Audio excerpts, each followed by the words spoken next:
Dante Unbound is here, guys, and he is so incredibly powerful that my original plans of covering Inaros first, well, judging by how you're watching this video and not that, yeah, I think you get the point.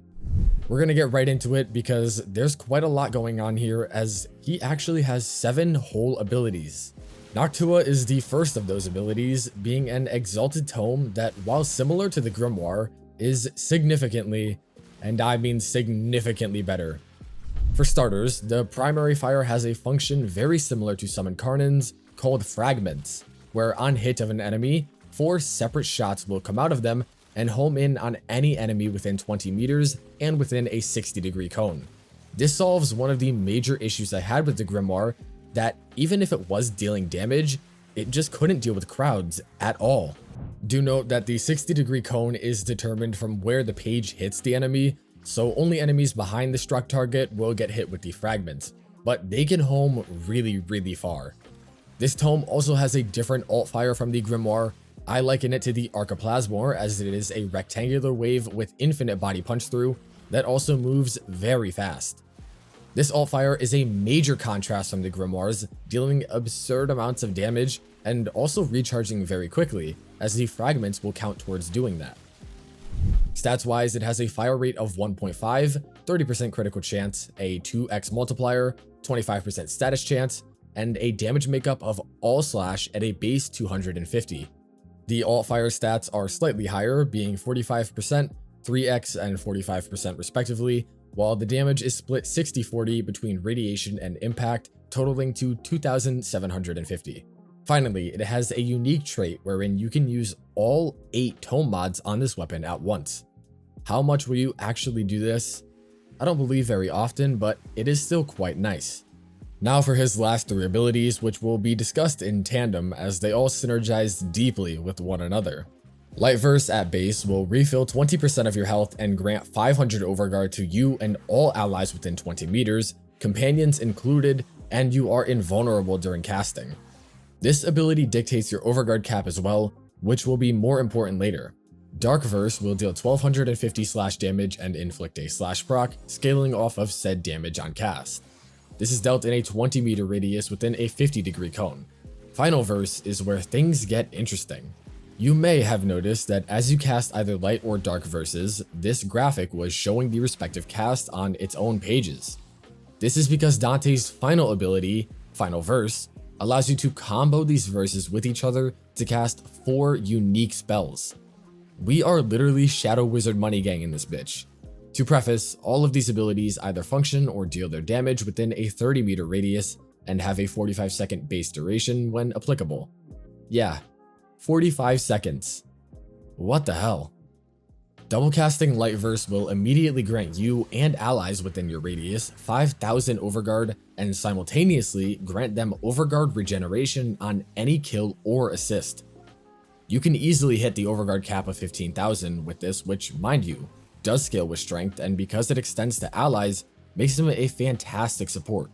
But trust me, it doesn't end there. Don't forget that you'll also be healing them, giving them around 20,000 overguard instantly on a full setup, which comes with status immunity and prime sure-footed effects. That is crazy. A double cast of Darkverse is giving me Calivro flashbacks because it is Expedite Suffering, but better. This ability will take any damage over time statuses like heat or slash and combine them into 1 damage instance and then multiply that damage by 3 at base. A little bit of strength and boom. 2 casts of Dark will apply 4 slash dots, which Tragedy will then turn into a 1-shot. Word Warden is cast by writing a light and then dark verse, granting a copy of Noctua to your side and all of your allies within radius.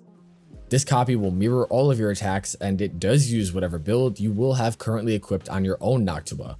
These pages function identically to your own and are triggered by any weapon fire. He is now a DPS support too. What is going on?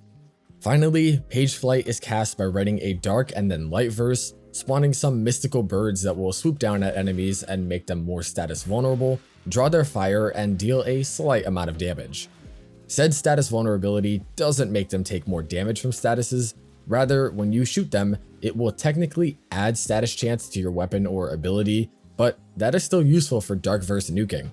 It also combines quite well with Dante's passive, which gives him 50% more status chance against enemies you have scanned into your codex, which, lucky for you, he does just by killing them with Noctua. This frame does everything. Seriously.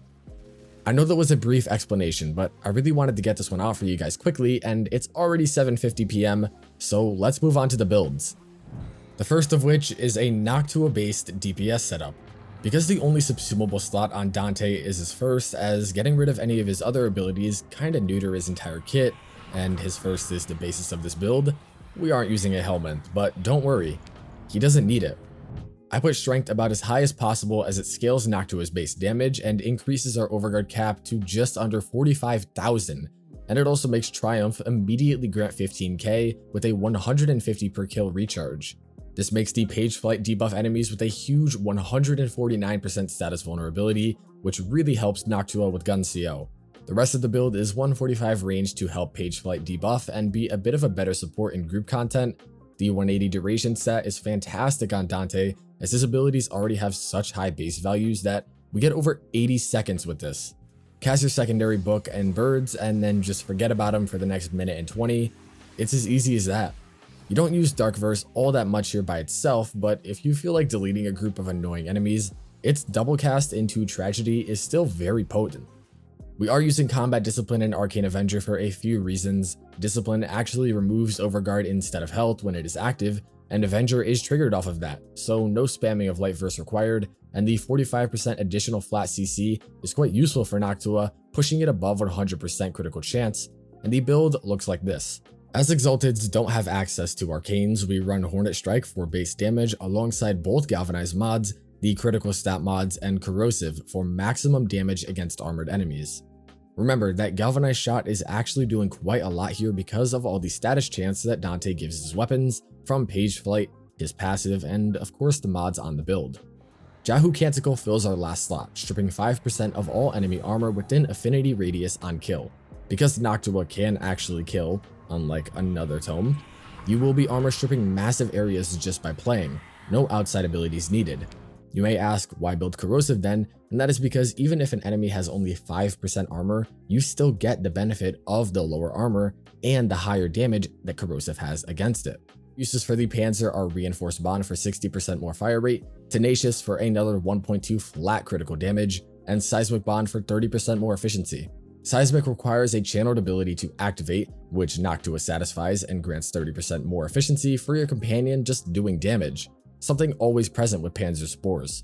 The Offentis can be used for a further 20% fire rate by getting a kill within its aura when it is thrown, and Xeneric is the optimal school for energy regen, as this build is quite tight in that department.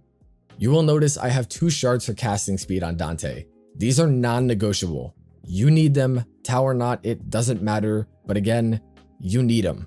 My second build for you takes advantage of the absurd power that Dark Verse casting for Tragedy gives to make Dante an insane nuke frame. A slightly higher focus on range here, and because we are spamming abilities, 130 efficiency for Streamline is necessary.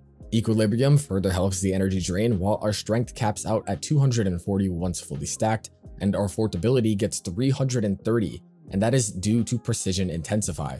Precision is the optimal mod here, as we aim to increase the multiplier on Tragedy as high as possible for nuking purposes, of course. This build's loop is very similar. You can just ignore Page Warden, but everything else should always be active. An Epitaph can be used for viral priming. The Panzer build is as shown. It is built mainly to increase the amount of health orbs present for Equilibrium, and also the viral definitely helps. School-wise, stay on Xeneric.